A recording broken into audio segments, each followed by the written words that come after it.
3:1 অনুপাত, 3/2 ordinary, 3/1 preferred. যেহেতু সে participate করতেছে, তার একটা অধিকার আছে, তার মোট মূলধনের 3/2 আর 3/1 করে তারপরে শেয়ার ভ্যালুয়েশন করেছি। আর যদি preferred share are not participate হয়, সেক্ষেত্রে এই 4,52,000-এর মধ্যে থেকে অনুপাত করে এরকম ভাগ করা লাগবে না। তখন কি করতে হবে, মোট সম্পত্তি 4,52,000 থেকে প্রিফারেডের যে প্রাপ্য 1 লাখ ওইটা একটু সরাই দিতে হবে, দিয়ে আপনার স্ক্রিনটা যে অফ হয়ে আছে, দিয়ে 3,52,000 টাকা এটা শুধু আমরা ভাগ করে করে দেখাবো। না, আমাদের স্ক্রিনটা তো ঠিকই শেয়ার করাই আছে। স্যার এটা প্রবলেম কত স্যার? বলছেন প্রবলেম নাম্বার 2। আমি 2 নম্বর বলছিলাম, আবার রিফ্রেশ দিলাম, কার একটু সমস্যা হয়েছে দেখতে পাচ্ছে না তার জন্য। এই যে তাহলে দেখেন, নট পার্টিসিপেটে ঝামেলা নেই, শুধু প্রিফারেডটা বাদ দিয়েই বাস শেয়ার দিয়ে ভাগ করলে হয়ে যায়। আর ওই 1 লাখ আগে যে শেয়ার ছিল 20,000, ওইটা 5,000 দিয়ে ভাগ করলে 20 টাকা হয়ে যায়। ক্লিয়ার? 2 নম্বরে আমরা এরকম নট পার্টিসিপেট দেখাইছি। এখন পার্টিসিপেট যদি উল্লেখ থাকে সেখানে বাধ্যতামূলক, আর উল্লেখ না থাকলে অ্যাজ ইউ লাইক, এটা মাথায় রাখবেন শুধু। কি মনে থাকবে? আচ্ছা, এরপরে আসেন, ফাহাদের বলছিলেন কোথায় 15 নম্বরে? স্যার 3 নম্বরে কি তার বলে নাই? ওটা পার্টিসিপেট উল্লেখ নাই, এজন্য আমরা পার্টিসিপেটও করিনি, নট পার্টিসিপেট দেখানি, শুধু নট পার্টিসিপেট দিয়েই চলে গেছি। মানে দুইভাবে করতে পারেন, এটা বোঝানোর জন্য আর কি ওটা করে দিয়েছিলাম, বুঝলেন? জি স্যার। 3 নম্বরে। 15 নম্বরে আসেন। 15 নম্বরে কি হয়েছে এখানে? কোন স্পেসিফিক? হ্যাঁ, ওই যে স্যার 2 নম্বর রিকোয়ারমেন্টে যে বলছে স্যার, ওই 2 নম্বর ইয়েটা দেখেন sir, calculation sir. 2 number calculate value of per share under market value method, average dividend payment rate. হ্যাঁ, দেখেন এটা কেন আসলো স্যার? 2 নম্বরে সেই calculation of value per share, value per share তৈরি করব under the market value method. এখন মার্কেট ভ্যালু করলে দুইটা অপশন আছে, on the basis of average profit, on the basis of dividend payment. এখন কোন মেথডে করব? এখানে প্রশ্নে ডিভিডেন্ড দেওয়া হয়েছিল, ডিভিডেন্ড থাকলে তো ডিভিডেন্ডের একটা অগ্রাধিকার আছে, যে ডিভিডেন্ড পেইড ফর লাস্ট 3 ইয়ার 12%, 11% এবং 16%। শেয়ারের দাম কত টাকা করে? 10 টাকা করে। আচ্ছা, এখানে যদি আমি 12% 10 টাকার উপরে ধার্য করি তো 1 টাকা 20 পয়সা হয়ে যাবে। তো 12, 11, 16 এটা এভারেজ করে নিছি। হয় the normal expansion, normal rate of return 10% NRR। Average profit base যখন করব তখন নর্মাল রেট অফ রিটার্ন ব্যবহার করব, আর যখন ডিভিডেন্ড বেস দেখাবো তখন এই পার্সেন্টেজটা এভারেজ করে নিব। তো আসেন 2 নম্বরে লিখেছি 12, 11 এবং 16 3 দিয়ে ভাগ করলে এভারেজ কত পার্সেন্ট হয়েছে? 13% ডিভিডেন্ডের রেট। সুতরাং market value per share on the basis of dividend লিখে দিছি কিন্তু। তো ডিভিডেন্ড হয়েছে 13%, আর ওখানে লেখা আছে কত? 10%, 10 টাকা। দেখেন 13কে 10 দিয়ে ভাগ করে, মানে 10% দিয়ে ভাগ করা হয়, 13%কে অর্থাৎ 0.13কেও ভাগ করতে পারবো আমরা ডাইরেক্ট পার্সেন্ট না দিয়ে। 0.13কে 0.10 দিয়ে ভাগ করে 10 দিয়ে গুণ করব। তাহলে যে শেয়ারের দাম ছিল আগে 10 টাকা, সেই শেয়ারের দাম এখন হয়ে যাবে 13 টাকা। স্যার আমরা যে 14 নাম্বার করলাম অন দ্য বেসিস ডিভিডেন্ড, ওখানে তো এখানে আবার 10 দিয়ে গুণ দেই নাই। হ্যাঁ, ওখানে আছে কি 100 টাকা দাম ছিল, তো প্রাইসটা ওখানে 100 টাকা ছিল না সরাসরি, এই জন্য আমাদের ওইটা কিন্তু ভাগ করা লাগিয়েছিল না, ডাইরেক্ট আমরা পয়েন্ট দিয়ে ভাগ করে চলে গেছিলাম। আর এটার দাম ছিল 10 টাকা মাত্র। তা 10 টাকার উপরে পার্সেন্টেজ করলে কেমন হয়ে যায়? এই জন্য আগে ডিভিডেন্ডে পার্সেন্টেজ দিয়ে ভাগ করে নিছি, নিয়ে তারপরে 10 টাকা দিয়ে গুণ করেছি। আচ্ছা, এখন আসেন ফেয়ার ভ্যালু। ফেয়ার ভ্যালু তো জানেন, ওই ইন্ট্রিনসিক ভ্যালু আর এই মার্কেট ভ্যালু দুটো যোগ করে দিতে ভাগ করলে ফেয়ার ভ্যালু হয়, এটা তো কারো সমস্যা নেই। না স্যার। ফাদ আর কোনটা সমস্যা হয়েছে?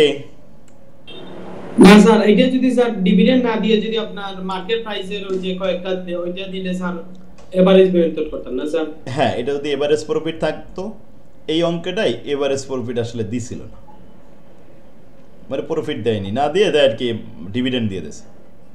ওই যে স্যার যদি প্রফিট দিতে স্যার তাহলে এভারেজ হয়ে যেত না স্যার। যদি প্রফিট দেওয়া থাকতো তখন আমরা এইসব ঝামেলা না করে on the basis of profit লিখে ব্র্যাকেটে on the basis of profit লিখে দিতাম, দিয়ে প্রফিটকে আমরা এনারা দিয়ে ভাগ করে প্রাইস বানায় ফেলতাম। আর এটা তো ডিভিডেন্ড দিয়ে করাই লাগলো, কারণ এখানে প্রফিট দেওয়া ছিল না। এই তো অঙ্ক শেষ। তার মানে আমাদের এই অধ্যায়টা আমরা এখন বিদায় দিয়ে নতুন অধ্যায়তে যেতে পারি, ঠিক না? স্যার 16টা করা লাগবে, 16 নাম্বারটা। 16 নাম্বারটা বিশাল, হ্যাঁ করতে হবে, যে এটাও একটু করতে হবে, এর সহজ আছে তো। 16 নাম্বার 14 নাম্বার আর 16 নাম্বার পাই সেম সেম। হ্যাঁ, 16 নাম্বারটা একটু করবেন। দেখেন আমরা আজকে 11 তারিখ পাচ্ছি, এখানে 27 তারিখে পরীক্ষা অ্যাপ্লাইড, তো 11 তারিখ 12 তারিখ আর 2টা বা 3টা ক্লাসে আমরা 10 নম্বর অধ্যায় শেষ করব, আমাদের নিয়ত আছে। 10 নম্বর অধ্যায় শেষ করেই অ্যাডভান্স শুরু করব। অ্যাডভান্স অ্যাকাউন্টিং শেষ করব আবার ওদিকে 20 তারিখের পরে, তো 22 তারিখের মধ্যে, 22 তারিখের মধ্যে শেষ করব। কি জন্য? 27 তারিখে পরীক্ষা অ্যাপ্লাইড, বুঝতে পারছেন কি কথা বলতেছে কেন একজন? কোন সাবজেক্ট? একবারে করানো হয়নি। কি করানো হয়নি এটা আমি জানি, সাবজেক্ট নিয়ে এখন। আচ্ছা এদিকে আসেন, 10 নম্বরে আসেন। 10 নম্বরে 8টা নিয়ম আছে, ছোট ছোট নিয়ম। প্রথমে টোটাল রিটার্ন, দ্বিতীয় আছে এক্সপেক্টেড রেট অফ রিটার্ন, 3 নম্বর স্ট্যান্ডার্ড ডিভিয়েশন, 4 নম্বর 5 নম্বর, 4 নম্বর ভেরিয়েশন, তারপরে coefficient of variation, geometric mean, এরপরে সিএপিএম আর সিএমএল। এখানে ইম্পর্টেন্ট হচ্ছে 1 2 3, তারপরে 7 8। স্যার এটা কি নতুন চ্যাপ্টার? এটা 10 নম্বর অধ্যায়, নতুন চ্যাপ্টার।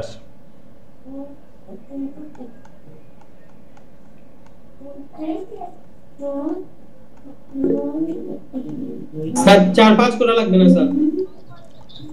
স্যার আপাতত এখন আসেন 1 নম্বরে, নাম হলো এক্সপেক্টেড টোটাল রিটার্ন আর রিটার্ন রিলেটিভ। টোটাল রিটার্নের একটাই সূত্র, কিন্তু বেসিস আছে 3টা। খেয়াল করবেন ভালো করে।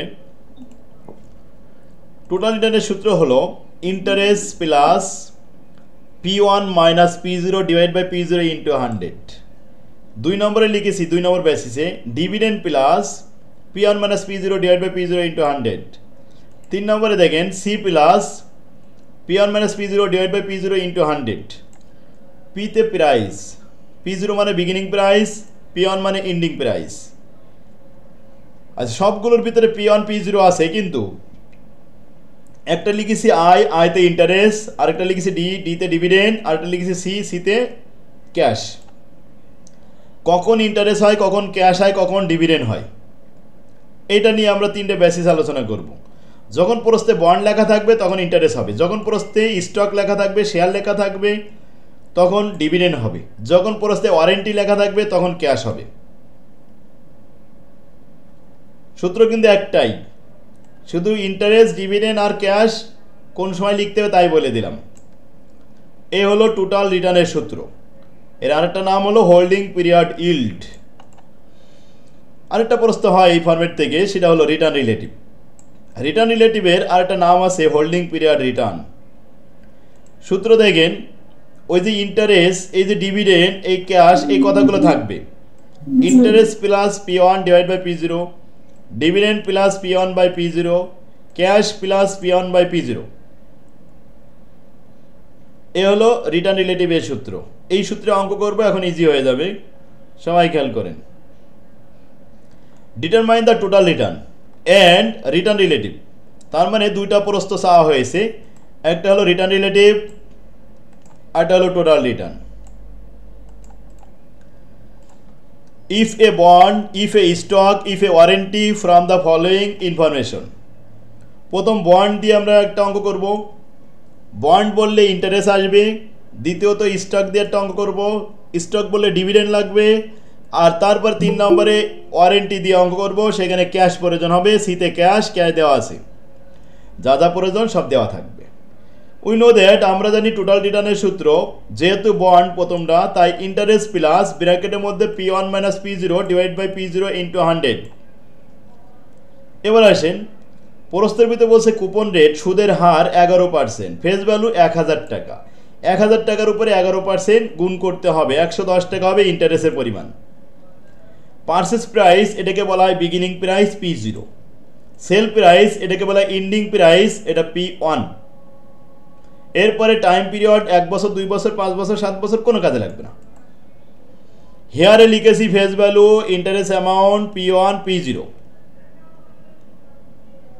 হ্যাঁ, সবাই বুঝতে পারছে। ফেস ভ্যালু নিয়ে আসছি আমরা এই 1000 টাকা, ইন্টারেস্ট বের করেছি 11%, পারচেস প্রাইস P0 950 টাকা, P1 হচ্ছে 1050 টাকা। মানগুলো হেয়ার থেকে নিয়ে পোস্টিং দেওয়া হলো। 110 প্লাস P1 হচ্ছে 1050 minus P0 950 divided by 950 into 100। ব্র্যাকেটের কাজটা আগে করলাম, 1050 থেকে 950 বাদ দিয়ে দিলাম, দিয়ে 110 যোগ করলাম, 950 দিয়ে ভাগ করে 100 দিয়ে গুণ করলাম, 22.11%।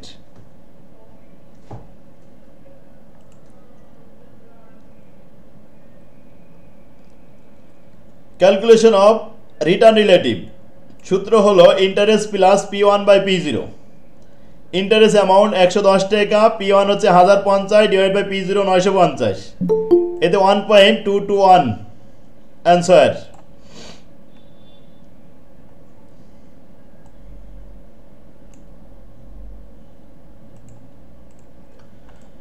এখন ফর স্টকের ক্ষেত্রে ডিভিডেন্ড লাগবে, ডিভিডেন্ড আছে ডির মান 3 টাকা, পারচেস প্রাইস P0 32 টাকা, সেল প্রাইস P1 28 টাকা, টাইম পিরিয়ড কোনো কাজে লাগবে না, নাম্বার অফ শেয়ার কোনো কাজে লাগবে না। তাহলে 2 নম্বরে P1 P0 ডির মান সব পেয়ে গেছি। মানগুলো সূত্রে পোস্টিং দিয়ে পেলাম, ক্যালকুলেশন করে আসলো -3.125 পয়সা। মাইনাস মান আসলো, সেটা গ্রহণযোগ্য, মাইনাস আসছে, তাহলে -3.12 হয়েছে। কারণ পারচেস প্রাইস বেশি ছিল, সেল প্রাইস কম হয়েছে, তাই মাইনাস হয়ে গেছে। সমস্যা নেই, যেটা আসছে এটা অ্যান্সার। রিটার্ন রিলেটিভ সূত্র হলো D plus P1 by P0। Dividend 3 টাকা, P1 হলো 28 টাকা, P1 হচ্ছে P0 হলো 32 টাকা। ক্যালকুলেশন করে 0.969 এই হলো আমাদের return relative. For warranty, last item warranty সূত্র হলো cash plus P1 minus P0 divide by P0 into 100। হেয়ারে P1 আমরা এখানে প্রস্তে পেলাম ক্যাশ 10 টাকা, সির মান, পারচেস প্রাইস P0 220 টাকা, সেল প্রাইস P1 280 টাকা। হেয়ারে মানগুলো সব বসায়ে এবার সূত্রে পোস্টিং দিলাম। 280 থেকে 220 বাদ দিলে 60 টাকা থাকে, তার সাথে ক্যাশ যোগ করলাম 10 টাকা, হলো 70 টাকা, ভাগ করলাম 220 দিয়ে ইন্টু 100, 31.82%।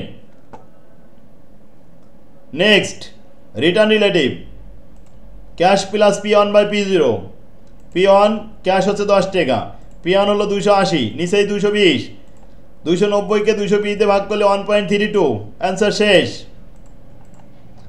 এবার প্রস্তুত করেন, কারো কোনো সমস্যা আছে এই তিনটে? না স্যার। জি না স্যার।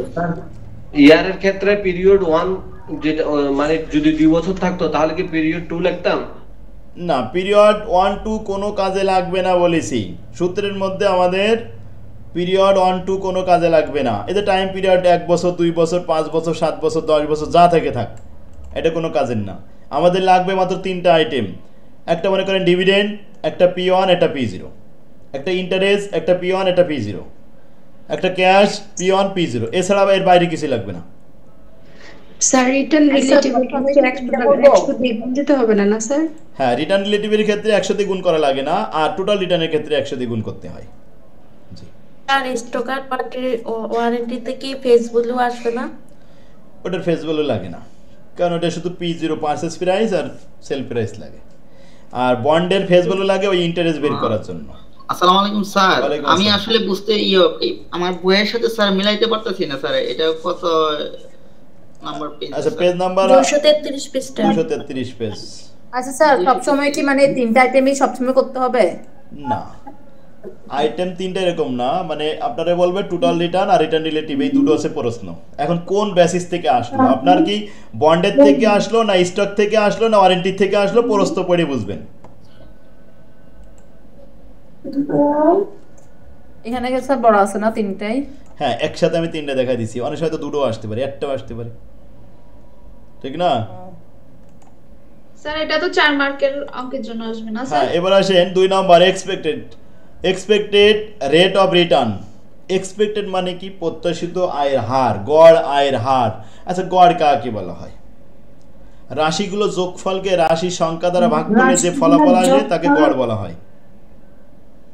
আমি যেটা বলেছি সেটা আপনি নিজেও শোনেননি, কারো শুনতেও দেননি। রাশিগুলো যোগফলকে রাশির সংখ্যা দ্বারা ভাগ করে যে ফলাফল আসে ওটাকে গড় বলা হয়। এখন এই গড় আমরা ছোটবেলার থেকে একটা দেখেছি যে শুধুমাত্র যোগ করে ভাগ করা, তাই না? আজকে দেখাবো গড় 4 ভাবে হতে পারে, 4 ভাবে গড় হয় ইনফরমেশনের উপরে বেসিস করে। তাহলে বেসিস কয়টা? 4টা। 1 নম্বর basis, when given number of year. যখন নাম্বার অফ ইয়ার থাকবে তখন আপনি গড় করবেন, যোগ করে ভাগ করবেন। যেমন রাশিগুলো যোগফল summation RI divided by number of item. যদি আপনার রাশি থেকে 5টা যোগ করে 5 দিয়ে ভাগ করবেন, গড় বেড়ে আসবে। এটা হলো 1 নম্বর বেসিস, তাই না? কখন? When given number of year, যখন নাম্বার অফ ইয়ার দেওয়া থাকবে আপনার প্রশ্নে তখন। কিন্তু যদি এমন হয় হোয়েন গিভেন পোর্টফোলিও প্রবাবিলিটি, যখন প্রবাবিলিটি দেওয়া থাকবে তখন কিন্তু আর যোগ করে ভাগ করলে হবে না, তখন গড় হবে, গুণ করতে হবে প্রবাবিলিটির সাথে। তাই সামেশন RI এর সাথে PI গুণ করতে হবে। যে কয়টা রিটার্ন থাকবে সেই কয়টা প্রবাবিলিটি থাকবে, গুণ করে তারপরে সাম মানে যোগ করবেন, ব্যাস 2 নম্বর বেসিস গেল। 3 নম্বর, অনেক সময় প্রশ্নে দেওয়া থাকবে weight, when given portfolio weight. যখন ওয়েট থাকবে তখন ডাব্লুর মান দেওয়া থাকবে, তখনও গুণ করতে হবে সামেশন RI ইন্টু WI। এখানে আমি ইন্টুটা একটু দিয়ে দিই, তাহলে বুঝতে হবে সবাই। হ্যাঁ, তাহলে RI ইন্টু WI, এই ওয়েটটা প্রসেসে সাপ্লাই দেওয়া থাকবে। যে কয়টা রিটার্ন থাকবে সে কয়টা ওয়েট থাকবে। তাহলে 3টা বেসিস হলো, কিন্তু আমি তো বললাম 4টা বেসিস। আরেকটা বেসিস হলো হোয়েন গিভেন বেটা অ্যান্ড রিক্স রিটার্ন। এখন রিক্স ফ্রি বলা থাকবে আর বেটা বলা থাকবে, সেটা কিন্তু আমি এখানে দেয়নি, কারণ এই রিক্স ফ্রি থাকলে ওর উপরে আবার অনেক অঙ্ক আছে, সেটা আমি 7 নম্বরে দিয়ে রাখছি। এই 2 নম্বরের অঙ্ক 7 নম্বর ফরম্যাটে দেখেন। হোয়েন গিভেন রিক্স ফ্রি অ্যান্ড বেটা, যখন বেটা রিক্স ফ্রি দেওয়া থাকবে তখন আপনার এক্সপেক্টেড রেট অফ রিটার্ন হবে রিক্স ফ্রি প্লাস ব্র্যাকেটের মধ্যে RM মাইনাস রিক্স ফ্রি ইন্টু বেটা। এটাও কিন্তু গড়ের সূত্র। ওই 2 নম্বরের ভিতরে 4 নম্বর বেসিস হলো এটা। তাহলে এটা আমি আলাদা ফরম্যাট করলাম কেন? কারণ এই রিক্স ফ্রির উপরে অনেক অঙ্ক এবং প্রশ্ন এখান থেকে আসবে, এটা আমি আলাদা ফরম্যাট করে রাখছি। এর ভিতরে আরও কিছু কাজ আছে। 2 এবং 7 একসাথে হবে, সবাই ফলো করবেন ভালো করে। আগে শিখে নেবেন, তারপর আমি প্রশ্ন করব, সেই সময় আপনি প্রশ্ন করবেন যে বোঝেননি কোনটা, কিন্তু আগে কথা বলতে যাবেন না। কারণ একটা স্টুডেন্ট যদি না বুঝতে পারে, না শিখতে পারে, তা প্রশ্ন করবে কি? আগে শিখে নেবে না? শিখার সময় তারপরে মাথায় প্রশ্ন আসবে। আর শিখার আগে যদি প্রশ্ন করে, সে একটা ভাব প্রশ্ন ছাড়া কিছুই করবে না। Return of 2 security for last 5 ইয়ার, বিগত 5 বছরের সিকিউরিটি রিটার্নগুলো দেওয়া হলো।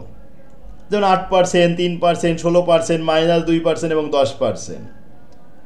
আচ্ছা, এখানে সিকিউরিটি বিতেও দেওয়া আছে 4%, 5%, 10%, 2% আর 8%।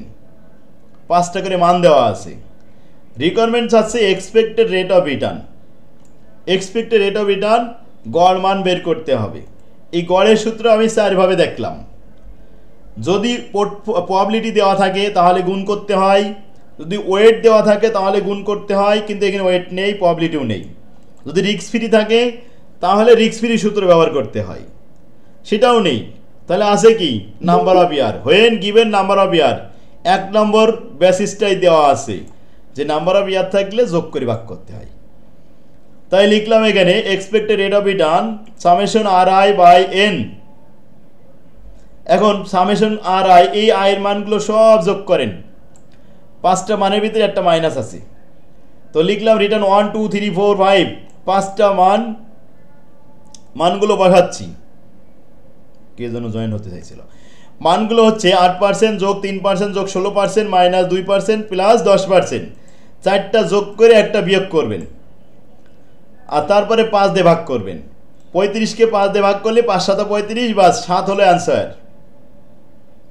For B. এখন বির মান 4 5 10 2 আর 8 যোগ করলেন। 5টা রিটার্ন যোগ করে ওর ভিতরে একটা কিন্তু মাইনাস আছে, মাইনাসটা এটা বিয়োগ করে দিয়ে 25 পেলেন। এই 25টাকে আপনি 5 দিয়ে ভাগ করেন। 5 দিয়ে ভাগ করলে 5 5 25। ব্যাস ক্লিয়ার হয়েছে? সবাই বুঝতে পারছে? আচ্ছা, বুঝতে না পারলে এবার জিজ্ঞেস করেন কি হয়েছে এর মধ্যে। না স্যার, ঠিক আছে স্যার। আচ্ছা, তাহলে আমরা এই সূত্রটা কেন করলাম? একটা প্রশ্ন যে এক্সপেক্টেড রেট অফ রিটার্ন, অথচ 4 ভাবে সূত্র ব্যবহার করব কিন্তু। কারণ এই সূত্রটা হওয়ার কারণ হচ্ছে এখানে কোনো প্রবাবিলিটি ছিল না, ওয়েট ছিল না, রিস্ক ফ্রি ছিল না, ছিল নাম্বার অফ ইয়ার। 5 বছর দেওয়া ছিল, 5 বছর রিটার্ন 5 দিয়ে ভাগ করে দিছি, বাস গড় হয়ে গেছে। 2 নম্বরে দেখেন হোয়েন গিভেন প্রবাবিলিটি, এই কথাটা তো আর প্রশ্নে থাকবে না। পরীক্ষার হলে তো আর এইটুক দেওয়া থাকবে না, পরীক্ষার হলে প্রশ্ন পড়ে নিতে হবে। Stock X and stock Y have the following probability. দেখেন এখানে বলছে following probability distribution of expected future return. Stock X, stock Y, তাদের প্রবাবিলিটি দেওয়া আছে। প্রশ্ন যদি প্রবাবিলিটি দেওয়া থাকে তাহলে কি যোগ করা যাবে? না, যোগ করে ভাগ করা যাবে না, এটা ডাইরেক্ট গুণ করতে হবে। যে কয়টা রিটার্ন সে কয়টা প্রবাবিলিটি আছে। Calculate the expected rate of return. Expected rate of return বের করো ফর ইচ স্টক, প্রত্যেকটা স্টকের জন্য। We know that. আমি পাশে কিন্তু হেল্পলাইনে লিখে দিছি। প্রশ্নপত্রে যেহেতু প্রবাবিলিটি দেওয়া আছে বিদায় প্রবাবিলিটির সাথে গুণ করে তারপরে যোগ করবে। তাহলে লিখলাম expected rate of return summation R I into PI. পিআইটা আমরা এখানে গুণ দেখাতেও পারি, দেখাই দিলাম গুণ। এখন আসেন আর কয়টা আছে? আর এর মান 5টা, প্রবাবিলিটি কয়টা আছে? 5টা। তাহলে return of 1, return on probability 1, এই সামের জন্য plus bracket return on probability 2, এই return 2 probability 2, return 3 probability 3, return 4 probability 4, return 5 probability 5। আর 5টা মান বসালাম। প্রথমে এই 10%-এর সাথে 0.1, এই 2%-এর সাথে 0.2, এই 12%-এর সাথে 0.4, এই 20%-এর সাথে 0.2, 38%-এর সাথে 0.1। সবগুলো গুণ করে লাস্টে যোগ করে দেখি একটা বিয়োগ আছে, এখানে মাইনাস আছে, যেটা বাদ দিয়ে আসছে কত? 12%।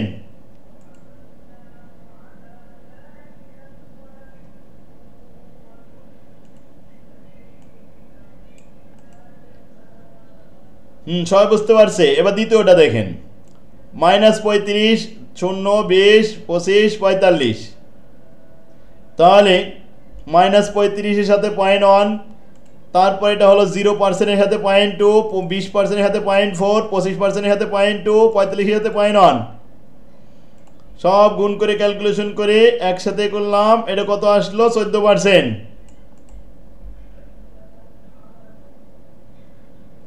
আচ্ছা, এই 2 নম্বরের কারোর কোনো প্রশ্ন আছে কিনা?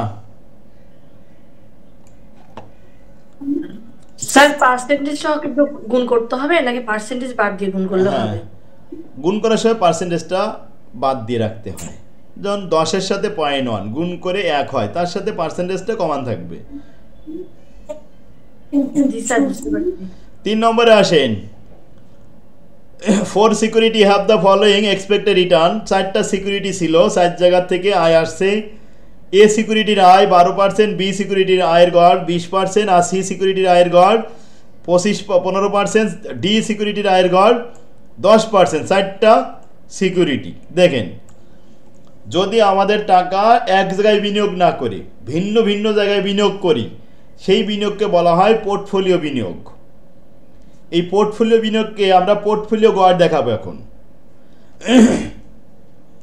Calculate the expected return for a portfolio consisting of all the 4 security under the following condition। এখন কন্ডিশন হচ্ছে কোন পোর্টফোলিওতে কোন সিকিউরিটিতে আমাদের কত টাকা বিনিয়োগ করা হয়েছিল। দেখা যাচ্ছে কিছু কিছু জায়গায় আমরা বেশি টাকা বিনিয়োগ করি, কোনো জায়গায় একটু কম টাকা বিনিয়োগ করি, এতে আমাদের ওয়েট তৈরি হয় ভিন্ন ভিন্ন। তো বলছে the portfolio weight are equally, মনে করেন যে 60টা জায়গায় সমান হারে বিনিয়োগ করেছিলাম। সাপোজ আপনার 1 লাখ টাকা ছিল, 60টা সিকিউরিটিতে 25,000 25,000 25,000 25,000 করে বিনিয়োগ করলেন, তাহলে বিনিয়োগের ওয়েট কিন্তু সমান ছিল, কিন্তু আয়ের হার ভিন্ন আছে। গড় পোর্টফোলিও রিটার্ন কত হবে? তাহলে এরকম লিখতে হবে return A weight of A plus return B weight of B, return C weight of C, return D weight of D. এখন ওয়েটগুলো, রিটার্ন তো সব দেওয়া আছে, ওয়েটগুলো কই? আমরা জানি টোটাল ওয়েট 1 যদি 4টা সিকিউরিটি দিয়ে সমানভাবে ভাগ করা যায়, প্রত্যেকটার ওয়েট আসে 0.25 0.25 0.25 0.25 0.25 4বার। 12-র সাথে গুণ করলাম, 20-এর সাথে গুণ করলাম, 15-র সাথে গুণ করলাম, 10-এর সাথে গুণ করলাম, গুণ করে যোগ করে লাস্টে দেখলাম 14.25% হয়েছে। এবার ওয়েট যদি অসমান হয় সেটা 2 নম্বরে বলছে the portfolio weight are 10% for এতে 0.10। আচ্ছা 100%-এর মধ্যে 10% চলে গেলে আর 90% থাকে, মানে 0.9 থাকে।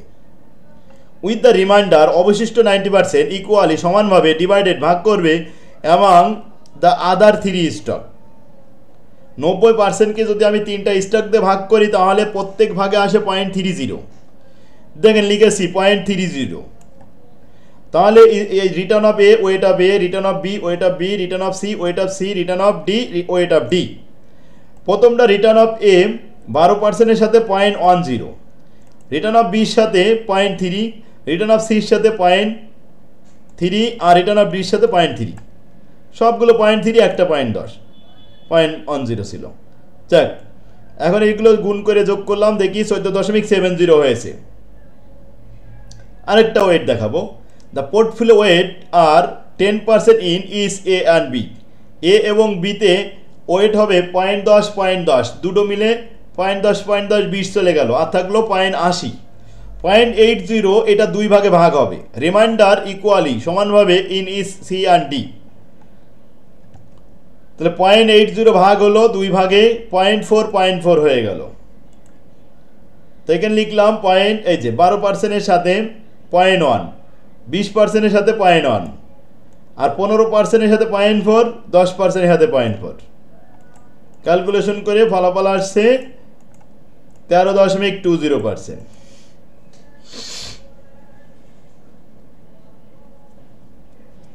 ক্লিয়ার? কারো সমস্যা আছে বুঝতে?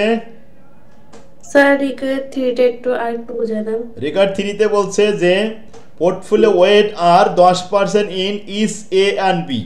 এতে 10%, বিতেও 10%, তাহলে তো 20% এঙ্গেজ হয়ে গেল এখানে। আর কত পার্সেন্ট থাকে? 80%।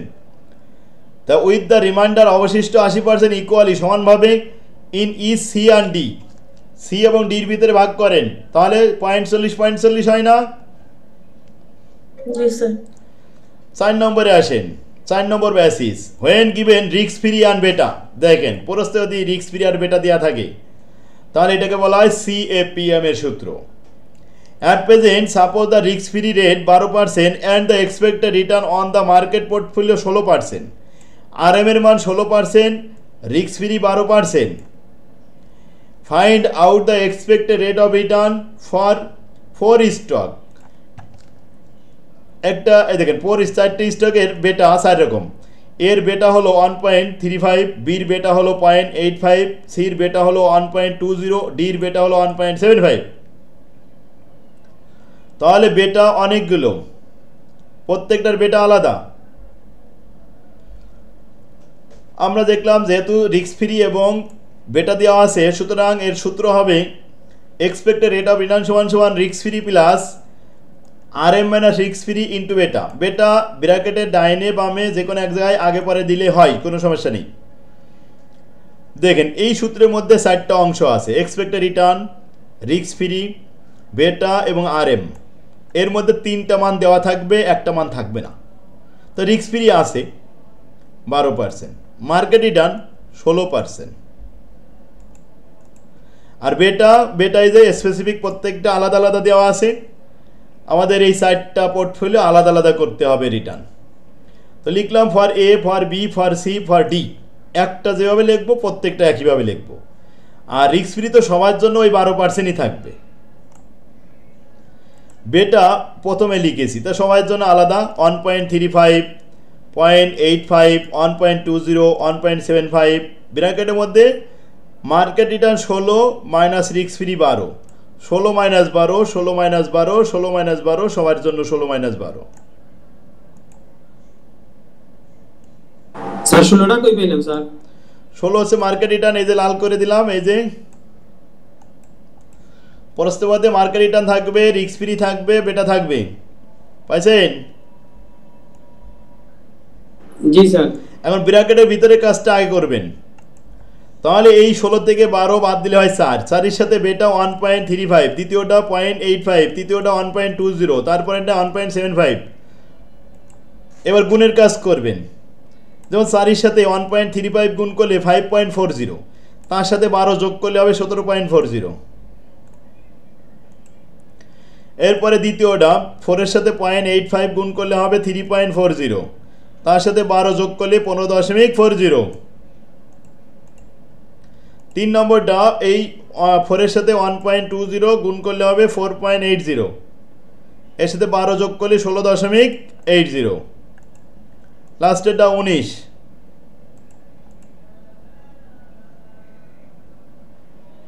স্যার পার্সেন্ট গুলো দিব না যখন মানে অ্যানসারটা বের করতে নিব, মানে পার্সেন্ট গুলো ছাড়া শুধু 12। ক্যালকুলেটরে গুণ করার সময় পার্সেন্টেজটা দিতে হয় না, লেখার সময় পার্সেন্টেজটা লিখে দিতে হয়। স্যার বিটার মানগুলো যে আছে সেখানে পয়েন্ট আকারে যেভাবে আছে ওইভাবেই দিব না স্যার? জি। তাহলে সবাই বুঝতে পারছে 4টা বেসিস। আরেকবার বলবেন স্যার ওই পার্সেন্টেজের ওইটা? আরে পার্সেন্টেজটা এই ক্যালকুলেটরে উঠাতে হয় না, যেমন এই 4-এর সাথে 1.3 গুণ করতে হয়, পার্সেন্টেজটা লিখতে হয় না। তো তাই আসে 5.4, এই পার্সেন্টেজটা কমান লিখে দিলাম, বাস হয়ে গেল। গুণ করার সময় পার্সেন্টেজ ইউজ করতে হয় না। তো 4% কোথা থেকে আসলো? এই 4% হয়েছে ব্র্যাকেটের মধ্যে 16 মাইনাস 12, 16 মাইনাস 12, 16 মাইনাস 12, এতে 4 আসে। ক্লিয়ার কিনা? স্যার 3 নম্বর অঙ্কে যে এটা ওই যে 4টা ফরম্যাট দিয়ে 1 দিয়ে ভাগ দেওয়া হয়েছে 2.5, এটা যদি 5টা থাকে তখন কি ওইভাবে ভাগ হবে? হ্যাঁ 5 দিয়ে ভাগ হবে তখন। তোমাদের কাছে স্যার ওয়েট না থাকে তাহলে ওয়েট 1 ধরে নিতে হবে, তাই না স্যার? হ্যাঁ টোটাল সবসময় ওয়েট 1, ওয়েটের টোটাল মান সবসময় 1।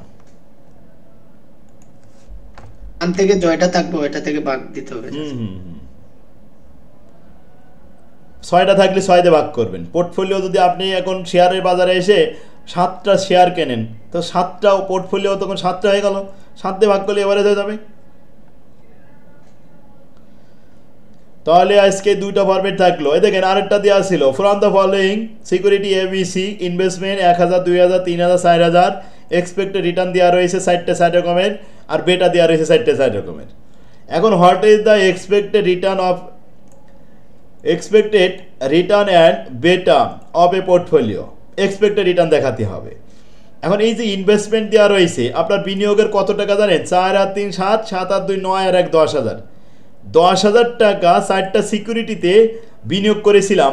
প্রথমটাই 1000 মানে 10%, দ্বিতীয়টা 2000 তার মানে 20%, 10,000 ভাগ করতেছি কিন্তু 3000 তার মানে 30%, আর এটা 40%। 0.4, 0.3, 0.2, 0.1 ওয়েট টোটাল যোগ করলে 1 হবে। ওয়েটগুলো দেখালাম যে 10,000 দিয়ে 1000কে ভাগ করলাম, ওয়েট হয়ে গেল। 10,000 দিয়ে 2000কে ভাগ করলাম, ওয়েট হয়ে গেল। 3000কে ভাগ করলাম, 4000কে ভাগ করলাম। তাহলে ওয়েটগুলো আগে বের করলাম ব্র্যাকেটে, আর বাইরে যে রিটার্নগুলো ছিল 8%, 12%, 15%, 18%, এগুলো কিন্তু সব বাইরে আছে। 8, 12, 15, 18 ব্র্যাকেটের ভিতরে কাজ 0.1, 0.2, 0.3, 0.4। এখন আমি 8-এর সাথে 0.1 গুণ করলাম, 0.80% হলো। 12-র সাথে 0.2 গুণ করলাম, 12 দুগুণে 24, 2.4 আসলো। আর এখানে 15-র সাথে 0.3 গুণ করলাম, 3-15 45, মানে 4.5% হলো। 18%-এর সাথে 4 গুণ করলাম, 4-18 72, এখানে 7.20 আসলো। সব যোগ করে দেখি যে 14.90% হয়েছে। কি বুঝতে অসুবিধা হয়েছে কারোর?